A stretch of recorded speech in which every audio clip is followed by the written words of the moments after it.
What if the path we've been told leads to success is really leaving young people lost? In this episode, I sit down with author Matt Smith, the co-author of The Preparation, to discuss why so many young men feel anxious, directionless, and unprepared for adulthood, and what we as parents can do about it. We explore real-world skills, meaningful work, entrepreneurship, adventure, and the power of learning through doing. If you're homeschooling or questioning the college path or looking for a better way to prepare your children for the future, this conversation is for you. Hello, my name is Janae Daniels. I'm a wife, a mother of 6, and a former middle school teacher turned homeschool mom, independent researcher, and homeschooling mentor. Welcome to the School to Homeschool podcast. Hello, my friends, and welcome back. I'm very excited to have Matt Smith on today. He is one of 3 authors of the book, The Preparation, which I talked about in the high school episode a few weeks ago. So, Matt, thank you so much for coming on. It's a real pleasure to be here. I appreciate the invitation. So, okay, y'all, let me just tell you how I found out about this book, and then I want to jump on with Matt and have him share. I was on the phone with a friend of mine, and I was asking her about what her kids were doing, to her 2 adult kids. She had homeschooled all the way through, and she said, well, my kids are kind of doing some different things. My daughter has decided she wants to be a Renaissance woman, and she's doing this and this and this, and she's buying a house, and she thought she might go to school later, potentially, if she needs to. And my son is studying to be an EMT, and he's doing this and he's doing this. And they both recently read this book that just changed their lives and the trajectory of their lives. And it's called The Preparation. And oh my gosh, you've got to read it. So we got off the phone, I got it on Audible, and then I ordered it on Amazon and had it sent to me and started reading it, paused it, and said to one of my adult sons, you need to read this. And then to my 14-year-old, I said, Jacob, you and I are going to read this right now. And he's like, okay, Mom. And so we are in the middle of reading it and inspired. So Matt, thank you for helping to write this book. I know it took 3 authors, but can you give the premise of the book for us? Well, the basic premise of the book is that our current educational system is lacking some key things that really do prepare a young person for the future. I mean, we were able to ride, I think, on the coattails of the system for quite a while, where, if you went to college, you were, I wouldn't say guaranteed, but way more likely to end up with a better job, higher earnings potential over your career, and so forth. And not to say everything's all about earnings, but on that data point alone, college was proving to be the winner. Now that corner turned recently, I would say within the last decade, where that certainty that comes from the college education isn't really there in the same way it once was. So our point of it was just to provide an alternative, mostly because from an economic point of view, college doesn't make a lot of sense in the same way it used to. But frankly, the book is about way more than the economic reality. I mean, the whole point of life is not to get a good job so that you can get a house, so that or pay your rent and, get a car and all that. I mean, that's not the point. And I think it left that kind of being the only focus, left a lot of young men, especially, with like a yearning, like some itch that hadn't been satisfied, like a sense of not really becoming who they ought to become. And so this book, and while it is supposed to produce good economic outcomes for the people who participate in it, it's really designed more to scratch that other itch, to really help a young man become the man they want to be. I love that. And you wrote it with 2 other people. You wrote it with Doug Casey and with your own son, Maxim. Yes. Can you talk about how that collaboration happened a little bit? Yeah, it's really weird to write a book at all, but with multiple people, it's even, a little more challenging. But I would say the idea of this book actually was Doug's idea initially. And he actually pitched me on the idea of writing it. It must have been 12 years ago now. And now he's written several books, and he always tells me that writing a book is a lot of brain damage and you don't make any money doing it. So he told me those things. And then at the same time, he was trying to sell me on writing this book with him. And I didn't really get it. When he first pitched me on it, he said, I want it to be about the 3 most important verbs in every language: be, do, and have. And I'm like, okay, give me more. What do you mean? He said, I haven't really flushed it out yet, but that's what I want to do. So he approached me on it 12 years ago. Wow. It would come up every couple of years, this idea of this book you want to write. And his idea was he wanted to call it Renaissance Man originally.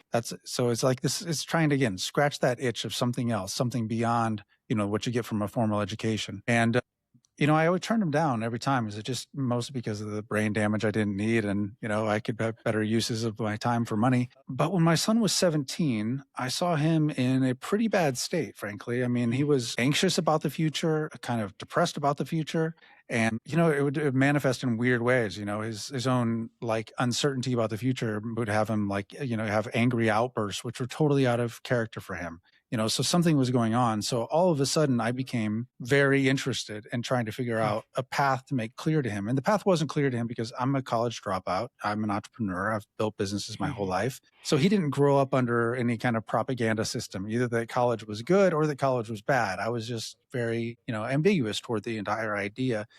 And I think if he'd grown up with more propaganda about this is the right way, then I think he would have had a sense of certainty. But because I didn't do that with him, he was there was a lot of doubt. So I went back to Doug and I said, this idea that we've been talking about for years, like let's flesh that out a little bit and see, what that really means in reality. And it started off with just, a scrap piece of paper of a couple things a young man ought to be able to do. And my son started with this scrap of paper as our beta tester, as our guinea pig in this entire thing. And we had no idea whether or not it would work. But frankly, the stakes for me were very high. Do we want anything more than our kids to be successful? I mean, I don't know. So it became pretty high stakes. And luckily my son, he went after it very seriously. And, and we had to we made it up as we went. And what you see in the book now is not at all what he had to start with. I mean, he's now 3 years into it and he has the benefit of all the thinking that's gone in and the structure that's in the book today. But starting off, it was a lot of, trial and error to get it right. Yeah. So did he go through traditional education growing up as far as like elementary, middle, high school, public school, or what did that look like for you guys? It's a great question. I got to say, I'm embarrassed to say he went through traditional education. He went to supposedly nice private schools and public schools until COVID. And during COVID, there were lots of bad things about that, but a couple good things is they got to peek behind the curtain about what was actually happening in class, and was not at all happy with it. Just on the not even getting into the curriculum, when they were adjusting quickly to remote learning, the way they started it out is they would basically tell the kids, okay, well, let's meet for 15 minutes in the morning and we'll give you all your assignments for the day, and then we'll reconnect at the end of the day and talk about it. And that was how they did it. And then, so the kids were, taking it all enthusiastically, and they'd get their assignments. They would rush off to their rooms, be gone for between 60 and 90 minutes, having returned with the entire work that they were supposed to do all day long, that they were going to 9 hours for school for, done in 60 or 90 minutes. Now that was breathtaking to me. Why are they cooped up all day long to do 60 minutes worth of work? So that was the first thing. But if, then you get into what you actually see in the curriculum and what's being taught and just the way the class is managed. And at that point, it became clear to me that it was just better to homeschool them. So I was late to the game. I'm embarrassed to say, but I'm really glad that we made that decision when we did. So did he homeschool his last year then, or? Yeah, well, he still, let's see. So that would have been for him, it's started during his 8th grade. So he. Oh, gotcha. Yeah. Okay. So 8th and all of high school. Okay. So you're like us, because it was during COVID that I pulled my kids, and my oldest at home was in 8th grade, a boy as well. Okay. And so, and now he's doing mission work in California. Awesome. Spanish speaking for the next couple years. So, but we were the same, and my oldest too had graduated from public school, but COVID was the catalyst for us too. So we joined the game with you guys. Okay, good. You make me feel a little better. I know I'm talking to a homeschool pro here, so it made me a little nervous, but I'm glad to hear I'm not the only one that made the mistake. So as he was going through high school, then what sorts of things would you do with him? And then I want to talk a little bit more about the preparation. Yeah, I mean, I bought different books on homeschooling and a different curriculum, and we'd go through it with him. And he was pretty resistant to a lot of it, to be honest. He hated getting into chemistry, for instance, and stuff like that. And we tried to make it as entertaining for him as possible. But there was a lot of slack time in there where it's like you choose the topic that you're interested in.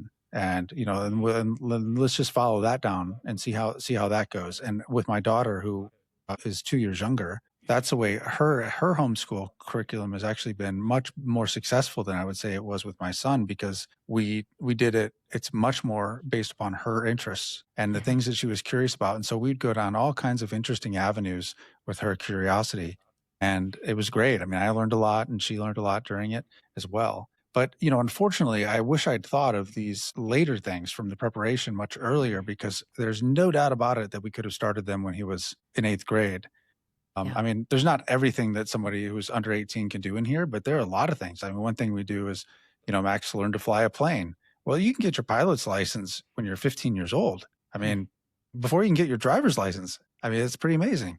So there's all kinds of things that young people can do, and we're just sort of conditioned to think, oh no, we got to hold that back until later. And I think that's a gigantic mistake. In fact, this should be started in high school. Well, that's one thing that struck me as I started to read the preparation, which is why I said to my 14-year-old, I'm like, we have to read this. You have to read this with me now. And he's like, okay. He's an easygoing kid, so he's like, all right. So, but you brought up an interesting point about that when he was 17, he started to flounder.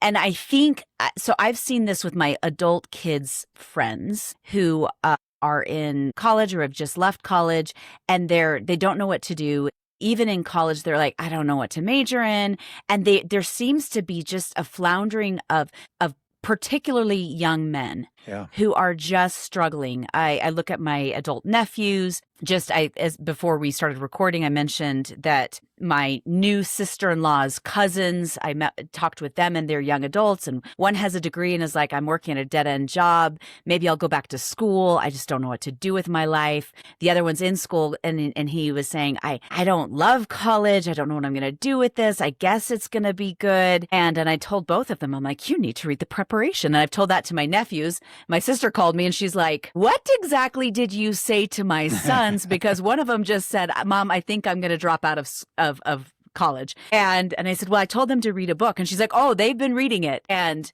so it's interesting because one of them's like, well, I think I want to get a degree in English. And I said, well, what do you want to do? And he goes, well, I want to write. Well, then, and I said, well, then write. Right. Why do you need to get a degree in English to write? And so he in particular started reading the preparation and it was like his mind was blown. And he's like, I could do so much more. And I think you do speak to that itch for boys. One other thing before I've got some more questions for you. I was on Instagram and someone had posted something a meme that I had seen many times before. And it was actually like a repost of a teacher who said that she's like, my first day of class with my seniors, I say to them, back in the 19th century, by your age, they were married, they were employed, they were doing this, they were doing that, they were doing this, they were building things and they were doing this. You guys can sit here for 2 hours and not complain. And I thought, you're just reinforcing to especially the boys that they could be doing so much more. And instead they're sitting and listening to you as a teacher for 2 hours, wasting their time,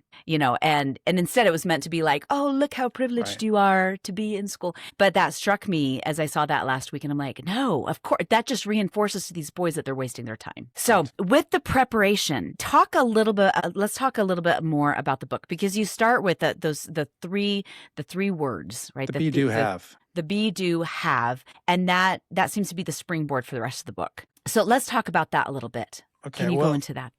As Doug told me originally 12 years ago, those are the three most important verbs in every language. And, it took me a long time to really even figure out what he really meant by it. And it's fleshed out fully in the book. But essentially, have is the key orientation that everyone has. Everyone thinks about what they want to have when they grow up. The have might be status. The have might be, a family. The have might be just material goods or whatever. But have is the primary orientation of our culture today. And that's fine. I have lots of things. I like things. There's nothing wrong with having things.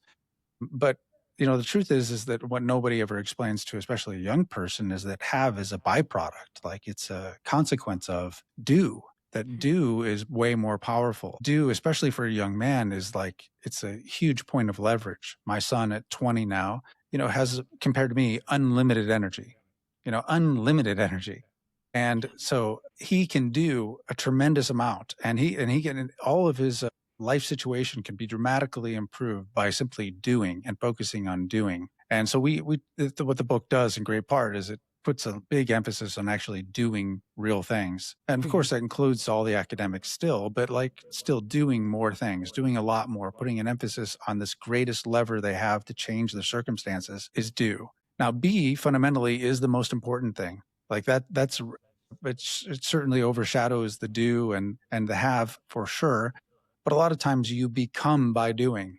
You become the man you want to be by doing the things the man you want to be would do. And of course, then you end up having the things associated with that person, what a type of person would do. So, while B, we basically want to show to them, number one, do is their lever. Do is where they can change their circumstances. They can vault themselves into future success. So do is where they should put their time and their energy. But their being should be the underlying growth factor there.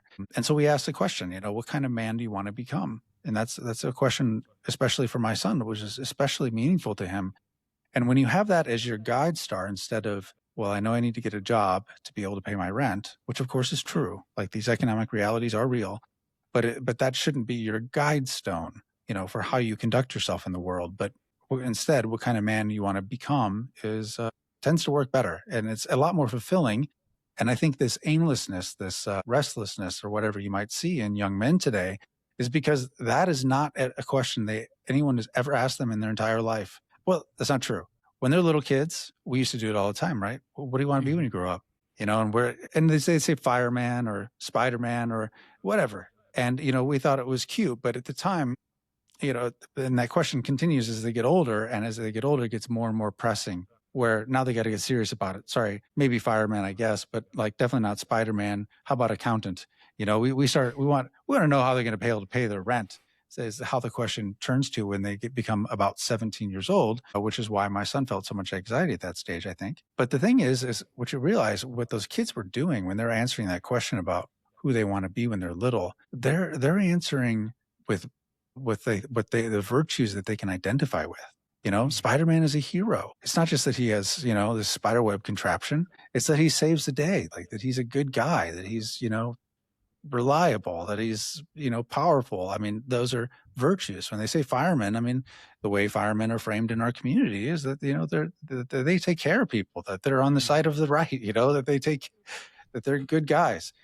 Now, so they were always like drawn to these aspirationally to those virtues when they're little, naturally. And yet as they get older, we get totally away from that stuff and say, oh, that doesn't matter anymore. How are you going to pay the rent? That's the question. And then what should you do to be able to pay that rent? And the only answer that people tend to have is what everyone else is doing, which is go to college. So let's talk a little bit about then some of the things that you talk about men being able to do in the book, which I love the list at the end, because at first, when I first started, I'm like, oh, so they're going to talk about all these cool things that you can do, but what about their minds? And yet you address that too, which I loved. But if you can speak to the cycles and some of the things that you have them do, and some of the things that Maxim has been doing for the last few years. So what we did fundamentally is the first half of the book is more to frame the world properly, we think, for a young person, so they can understand like how it really works and what's in their control and what's not in their control, just to get the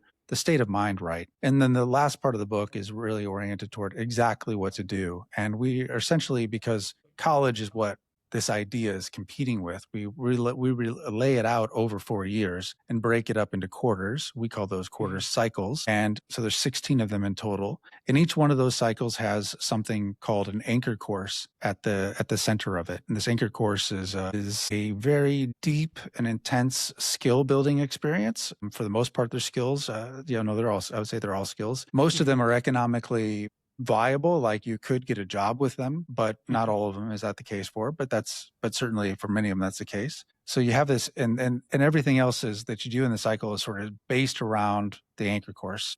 So the anchor course is the main thing. And one of them would be, I mentioned Max learned to fly. So becoming a pilot is one of them, for instance. Now that's probably the most expensive cycle in the entire thing. I mean, it is expensive, admittedly. The other things aren't so much that way. But so you have the anchor course. And then on top of that, you have a bunch of courses that they take. And the great thing about getting an academic education today is that some of the best schools in the world offer courses for free or virtually free online. So Mhm. if you want that, you can get it. There's like no end to it. So we lay out exactly what they should do on the academic front. The academics are super important to Doug. I'm a college dropout, like I said. I read a lot, but I just don't have that formal education. But Doug's a Yeah. graduate of Georgetown. I mean, he comes from his idea of Renaissance man. The original idea of the book is that certainly the person understands how the world works, and they understand a lot of things.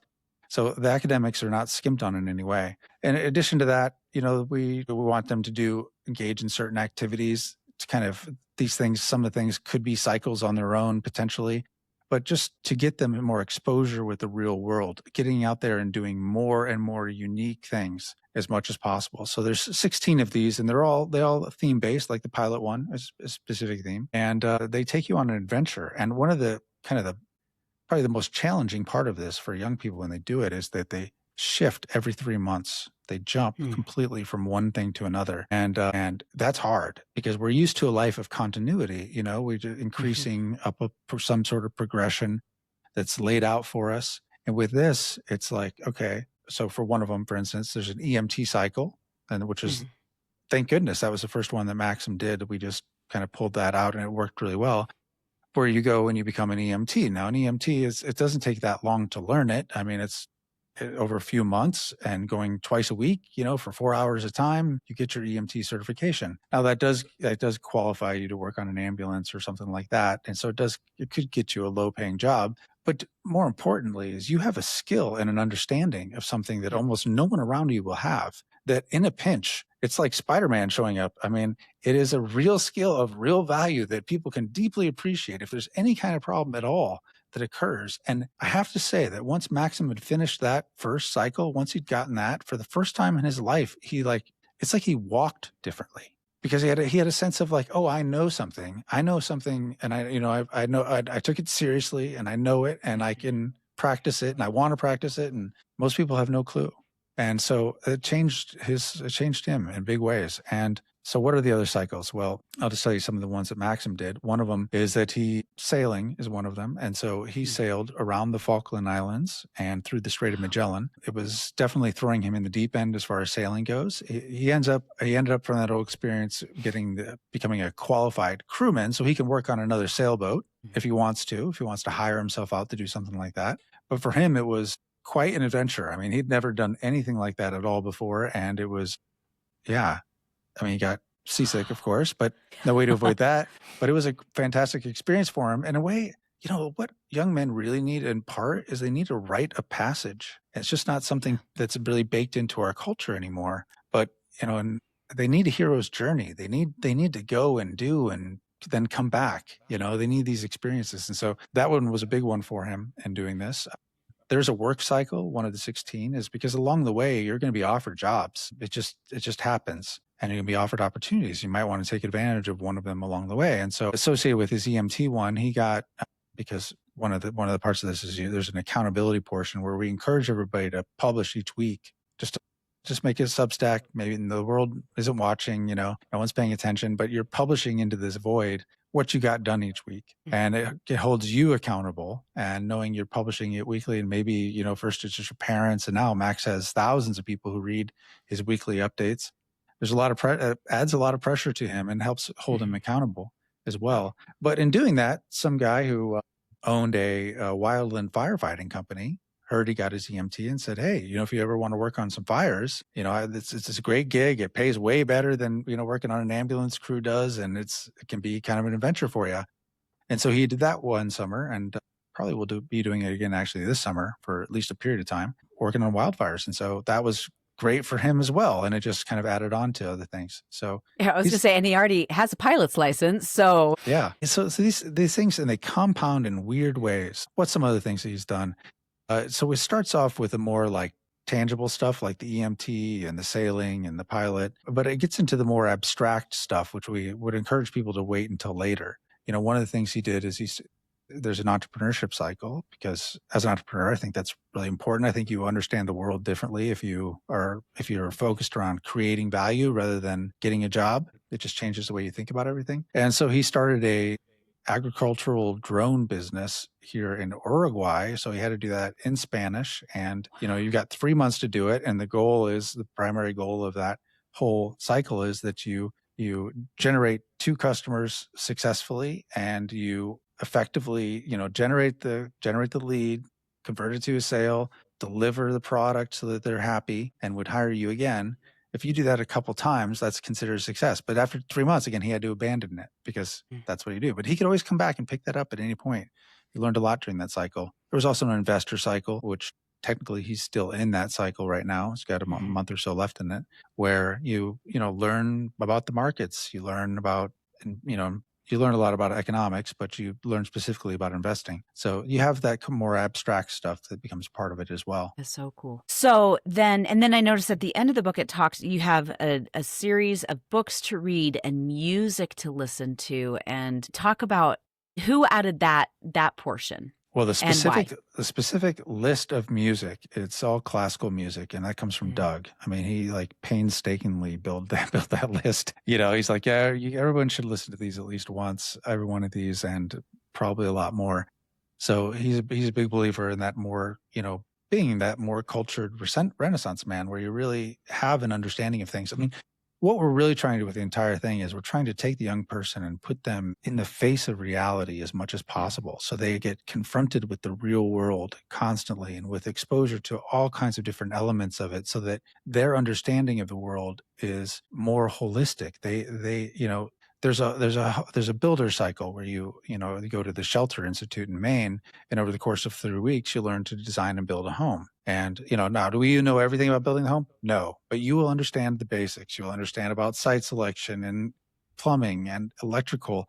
You will understand something about it. Whereas most American homeowners literally have no clue as to how any internal functioning in the home works. If there's a problem, the best that, they have to, of course, reach out to a handyman for the smallest problems. And that's just kind of a weird world. I mean, this wasn't this way not that long ago. I mean, people had a basic understanding of these things. In a way, this is a return to what we knew, what we would have learned growing up in the past. We would have had more exposure to real life. One of the cycles, so there's the builder cycle. One of them there's the cowboy cycle. And there's a really good school in Texas that you can go to, where they teach you it's really good for young men in a lot of different ways, but they teach you all the basic cowboy type stuff from riding appropriately and roping and managing animals and stuff like that. But in that cycle, what my son actually did is we happen to have a cattle ranch here in Uruguay. So we live in Uruguay. Oh, gotcha. Okay. And, so I apprenticed him to our Uruguayan gaucho for 3 months. And he just did, he learned to, of course, raise and treat cattle and fix fences and all that stuff. But it's kind of hard to explain. I'm like, no, so he works for you now. You just use him however you need. Because, I unfortunately don't have the skills that my gaucho has, so he could teach him way better than I could. So these are the kinds of adventures. Each one has a mini adventure to it too. But at the end, there's a lot of learning and understanding about exactly how the world really works. So when they encounter any challenge in the future, they won't have to rely on the institutional knowledge that they got that was, passed down to them through these institutions. Instead, they will have lots of real world experience, lots of experience with different people of all types, and the ability to sort of find their way to success in whatever environment they find themselves. I love that. Well, and I think too, it exposes them enough for them to see, like, I love doing this, but I don't love doing this. And now I feel like I'm more of an understanding of who they are and what makes them tick personally, which is so beautiful. Well, and it's crazy that you think about the way we work is we ask 18-year-olds to identify what they want to do for the rest of their lives and pick a career, and a major in college, when they literally don't know anything yet about anything. I mean, it's a crazy position to put them in, asking them to do that. Well, and I think even now, I can't tell you how many times that I've heard, my own peers say, I became an attorney, or I became this, and I really wish, knowing what I know now, I really wish I would have gone into something else. 100%. But that's what we do to the kids is we go, okay, you're 18 now. What do you want to be? And they have you're right. They have no idea. They have no experience to work from. So let's talk a little bit about the cost and how to pay for this, especially for Yeah. families where parents may not be able to help financially. How would a young man go about paying for these things and these Yeah. experiences? Well, it's designed that you can work your way through it. Now, the pilot cycle, that's a tough one because that is expensive. We give 16 specific cycles, by the way, and we also teach people how to build their own cycle because it's not like the 16 that we have are like the ultimate for sure. These are the ones, for mastery or whatever. People can create their own in there. And I think that's really important. I mean, I know there's a young man doing a mechanic cycle, which we don't have right now. They created his own, is doing that and doing really well with it. I get to see these because these, young people do publish them on Substack. And so I subscribe to all of them I can find and read them. And it's it's very, humbling and wonderful to watch. So it's designed so you can pay your way through it. And the key is, one of the things we teach, maybe I should tell you about my son's situation, just so you know. So I was irresponsible in saving for my son, meaning like I could have and didn't. Even there's basic tax deductions that you can take every year and gift taxes that you can give your children. So I didn't even take advantage of those, benefits that were there that I should have and could have. But I'd managed to save about $70,000 for him. Wow. Starting when he was little, put some in, but given what I could have, it was much lower. But that's about the cost of, a expensive private school anyway for 1 year in college. So it's not enough to pay for much. But so far, I gave him that. And other than that, he's financed 3 years of this all on his own. So he still has, I don't know exactly what his balance is now. I should ask him what he's down to now. But, he's been able to self-finance it with that $70,000 contribution the last 3 years of his life, all of his expenses, which included, of course, him flying, internationally to back and forth between here and the US for many of the things. So he's done pretty well with it. It's designed so that you can how do I say this? One of the problems with college is that you take young people who have, like I said, a lot of energy, and you basically say 12 credit hours is full time. 12 credit hours is full time. So it actually takes them when they're chomping at the bit to do something and kind of puts them on ice. Well, this does the opposite of that. We say you should have 40 hours of productivity a week, which the truth is that most 9-to-5 workers do not have 40 productive hours a week. That's a high bar. And so in those hours, as you're kind of building out your each cycle, you see these courses take this many hours. These, the actual anchor activity will take this many hours.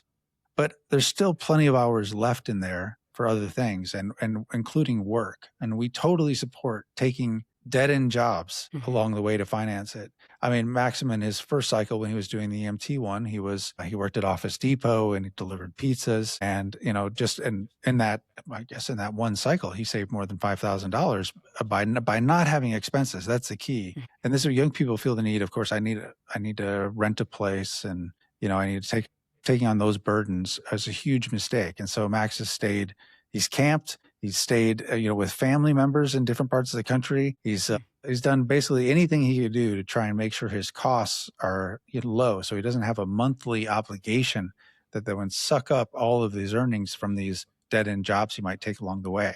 So he's financed it with some dead end jobs. And then this summer firefighting gig actually pays pretty well. It pays $600 a day for him. Wow. Every day he's on a fire, which that's, I was in the Army at that age, and that's more than I made. I think, more than my take home was in a month. So, it does, with all of those things together, he's been able to make some good decisions, finance his way through it. And I think if you can avoid the obligations of debt as much as possible, then I think that's the first answer. And, this is where parents can help as much as possible, is allowing them, when I grew up in a world where 18 and out the door, that was kind of the expectation. I don't have that with my kids. I expect them to be doing something, to be furthering themselves like Maxim is. But, he always knows he has a place he can stay, where there's no rent, and that's here. And my other family members have been very generous as well to make that available to him along the way. So he's been able to avoid those costs. Yeah, I love that. Well, I think it's interesting because my husband and I, with our kids, we're like, as soon as they hit 18, they're out of the house. And that has completely changed for us, where we're like, no, as long as they're productive and doing, they're welcome to stay. Granted, we do have them help a little bit with rent, but it's pretty minimal, But I think if we look back historically, people would stay with their families until they got married, and then the families would help with getting them on their feet. And there was Yeah. there were full family economies, which that went by the wayside during the 20th century completely. It's And a terrible thing. I had a lawyer friend in Panama, and I remember he told me he was 32 years old and he was still living with his parents. And he was a very successful lawyer. And I was like, this is insane. Like, what is wrong with you? That was my attitude at the time. It's probably 15 years ago. I'm like, this is crazy. I can't believe you. I mean, aren't you embarrassed to say that? He's like, no, I love my parents. And, no one makes whatever food like my mom makes. And he said, and I'm getting married next year. And so then I'm out then. And, to me, that seemed like such a crazy concept from what I grew up under, but it makes so much sense. I mean, especially in the economic realities young people are facing today, where again, jobs are not paying, they're not keeping up with inflation. So it's even if they get a job, they usually have to go to a city for a good job anyway. And so the costs of living there are so high, and they're just barely keeping their head above water, not getting ahead in any way. To throw that into these economic and the jaws of this economic reality feels like a giant mistake, because their independence is super important with young people. But I think we rely too much on what we think of as economic independence to be the measurement of whether or not they're independent. Right. Like, can they pay their own rent? Like, that's the barometer all of a sudden. And I just think that's like the last leg of the independent reality, economic independence. So I know parents won't be in a position, maybe some won't be, to help directly, like the nest egg I was able to put together for my son. But there are a lot of ways you can help by continuing to absorb some of the basic costs of their existence as they do it. As long as they're doing something productive, it's definitely, you don't want them to end up becoming aimless and rudderless later in life because they succumb to the economic realities of rent. Yep. Well, and I think too, there is something to be said about the power that comes when we have to pay for ourselves to do things. I paid my way through college. My parents helped me a little bit, but I have 7 siblings, and the reality was my parents couldn't afford to pay for college, but my grades were fabulous because I had to pay my way, because I had to work and learn to balance, time and money. And I've heard, and I don't know where the study is, but I've heard there was a study out there that showed that kids who did pay their way, at least in the university setting, always did better academically when they had to work and learn that balance. That makes perfect sense.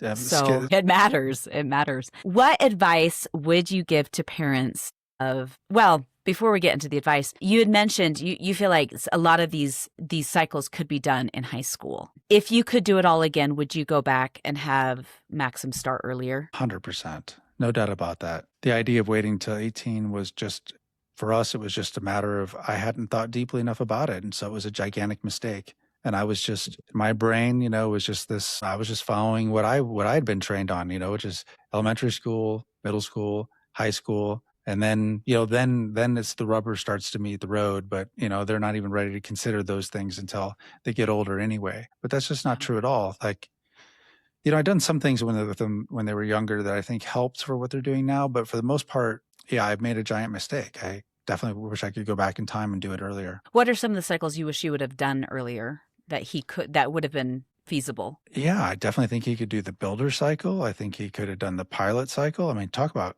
teaching a kid responsibility and like attention to detail. I mean, there's nothing like that to teach you those things. I hadn't thought about the, we didn't have a ranch then. So some of those things would have been as easy, but certainly the cowboy cycle could have been earlier. It would have been a great activity for him to do on a summer or something like that. He would have gotten a ton out of it. Yeah, I don't know about the more abstract ones like entrepreneur or investor. I really think, I don't know if those would be so good. I don't know if you can do the EMT one before you're 18 or not. If you could, I know you can do first aid stuff before you're 18, but I don't know if you can become a certified EMT before 18. I don't know. But if you could, that is such a good one. It had such a powerful effect on my son and everyone else I've seen do it. It had the same effect for them. It gives them a sense of identity associated with real accomplishment and knowledge on their part. And it gives it to them in enough of a tight time frame that they can see the the cause and effect relationship of it, that they did something that made them afraid and nervous. Like my son, was somebody who isn't super gregarious, would have social anxiety going into new environments. And he's like totally overcome that. He's completely conquered it. And it's because of the rapid change in all these different environments, having to do so many different things over a period of time. But I think certainly those could be done. There are some you would have to wait till you get older. There's a heavy equipment cycle, which Maxim hasn't done yet, where, you learn how to operate all major heavy equipment from bulldozers and backhoes and all of that, and certified in it so that you can get a job in using those vehicles if you wanted to. So that one, I'm sure you have to be 18 for. No, and I'm not quite done with the book, but do you, in some of the cycles, do you give places to look at that are possibilities? Like for the builder cycle, you had mentioned. Yes. There's a place that you can go to. We tell you exactly where to go, Okay. exactly how much it costs, at least is when the book was published, and give you the website for it, tell you where it's located, and so for the anchor courses, we give you very specifics. So that doesn't mean that there aren't alternatives out there, because sometimes in scheduling you might not, there's.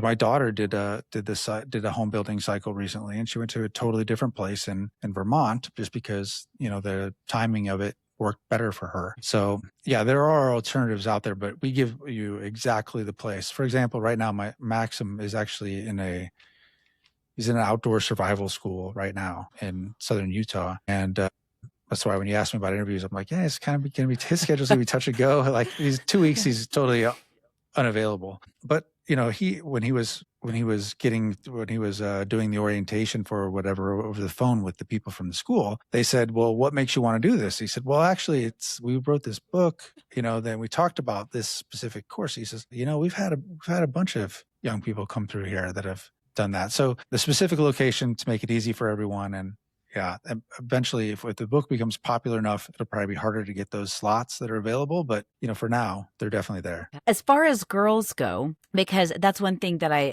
thought about, because I have an 18-year-old daughter right now, and we're looking at some different things. She's done concurrent enrollment since her freshman year of high school, and the state's paid for it because we're, the homeschooling. But she said, Mom, I'm really thinking about what I want to do next and what my skills are and what I love.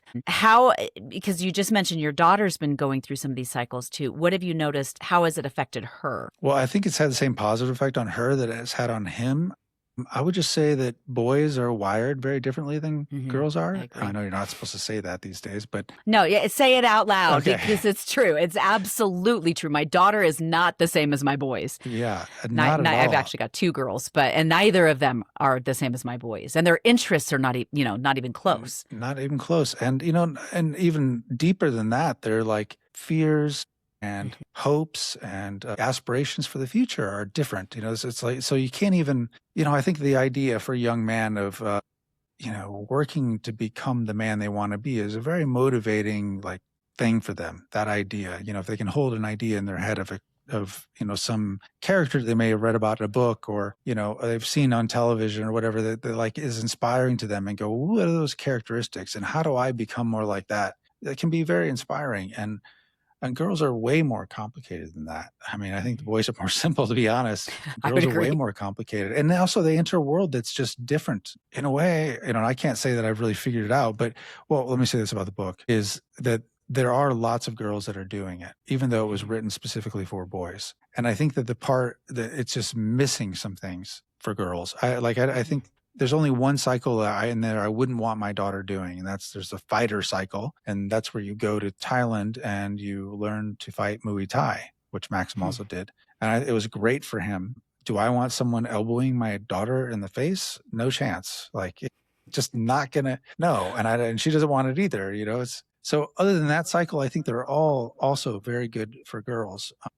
But I think that what's more missing there is just a way to understand the world from a woman's perspective, which I obviously can't personally talk about, but I'm a student of with my wife and with my daughter, trying to understand. And there's something about girls where they're already whole, and boys are not. Yeah. Boys need to go do something to be whole, and girls are actually already complete. They just don't get it yet. They don't see it yet themselves. Yeah. So. And as I was reading the book, and you talk about that they need to become dangerous, which I love how you you talk about that not dangerous in a bad way, but dangerous in a good, beautiful way. Girls don't want to be dangerous. No. I mean, maybe some do, but most don't. It's against our nature. We want to be nurturing and feminine. I feel like we have lost that in our society, especially with all of the gender politics and everything else, that we are different. We are wired differently, where our instincts are different. And so even with my daughter, she's mentioned, so I have 6 kids, and Congratulations. Thank you. That's great. It's a wild ride. My youngest is 10 and is a little girl, and then I have a 14-year-old son, and then an 18-year-old daughter who just turned 18 and graduated from homeschool, and then a 19-year-old, 24, and 27-year-old boys. And so my 2 girls, and I look at my girls, and they want to lean into the femininity, but there's still some amount of like, what is the best way to do that, and what is, how do I do that? And so as I was reading the book, I'm like, yeah, my daughter doesn't want to be dangerous. What does she want? And she, to some degree, doesn't know. She's like, I know who I want to become, but what does that look like, and how would that be? So that's something that question that has been coming up in my mind as I've been reading the book, as it pertains to my now 18-year-old daughter, who's trying to figure out, like, what is next for me. Yeah, and I understand. My daughter's 18 also, and so I'm dealing with her in the same way, trying to figure out her way through this, this weird stage of life, especially for it's always weird, and I think in today's age it's even weirder. So yeah, trying to navigate that with her has been interesting. And the biggest thing, I still think that the key thing is the doing as a lever is really still very valuable for the women. I'd like, and like I look at my daughter and I go, you're already good. Yeah.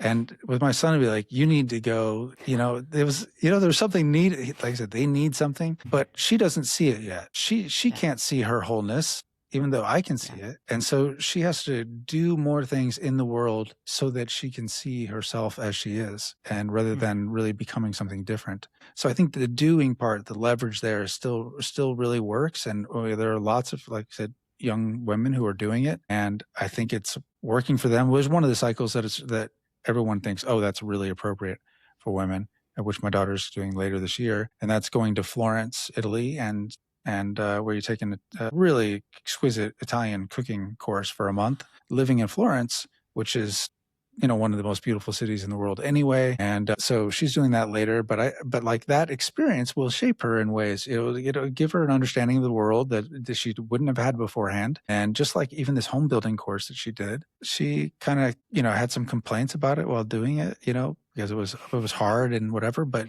she came back, and one of the jobs you had to do there is you had to do there's a design portion of it. And so she took these kind of these original blueprints we had of one of the structures we have on our property, and she redesigned the whole thing. And I wasn't expecting much, honestly, when she presented it to us when she got back, but it was amazing and beautiful, and I couldn't believe it, And so it's like my son with the EMT thing, she came back from that with a level of understanding about reality she didn't have before, and an understanding of herself and confidence in herself because of it. So I think these things can be really good. A lot of them for girls that you wouldn't even think. Like the builder one was really great for her, for sure. I love that. What last bit of advice would you give parents? And then I want to have you share where we can find you and all that good stuff. Okay. Boy, advice to parents is tough. I have only 2 kids. Sadly, I wish I had 6, but I really do, because they're the best thing ever, even though in all their challenges, it's the point. So it's worthwhile. And I kind of feel like it is an experiment in my life. My own parenting is an experiment, which I hope is going to work out well, but I won't really know maybe until they have their own kids, for sure. So I'm not sure I'm really well positioned to give advice. I mean, my kids are great, but I don't think that's my fault, really. I would just say, look at their education as a collaborative process, just like you would in homeschool, and then allowing them to satisfy their curiosity and to take it down in unusual directions with them, go along with that process. I think you learn a lot and they learn a lot along the way. And that curiosity is the thing that you don't want to squish at all costs, because that is the thing that is this weird driver for them throughout their life. And I think that as it extends beyond, once you get out of high school, once they're done with homeschooling, I still think that our role is to be collaborative with them. And yes, sometimes we might need to be more direct, and they need more direction. They need, because they don't know the answer, and they know they don't know the answer. And you being direct and say, no, this is the thing you should do now. Sometimes that can be really helpful. And other times being totally hands off and being like, whatever you choose, I'm cool with it, and it's up to them. But all in all, it's a collaborative process trying to get them develop as they go along. So I guess that's the best piece of advice I'd have. That's beautiful. Thank you. And finally, where can people find you? Where can they find the book, which I'll put links in the description. Where can they find you? Okay, well, the book is available. Amazon's the easiest place to get it. Should be on all of the other major retailers online that you can find, where you can order it online at least. And that's called The Preparation: How to Become Competent, Confident, and Dangerous is the subtitle. Let's see, best way to find me. In my other life, one of the things I do is I would publish a financial newsletter called Crisis Investing. So you can find some of my writing there, basically just talking about economics and finance and stuff like that. And other than that, on Twitter, Mattpheus, Mattpheus. There's also one other thing. There is a website for The Preparation. So if you just want updates about other people that are doing things and about the preparation itself, you can go to thepreparation.com and put your email address in there. Fantastic. And I'll have all of those links in the show notes. Matt, thank you so much for being willing to come on and share all about the preparation, your wisdom, your insight about your son. Thank you. It was an honor. Thank you so much. Mamas and papas, grandmas and grandpas, you are doing so much better than you think you are. You got this, and we will talk next week.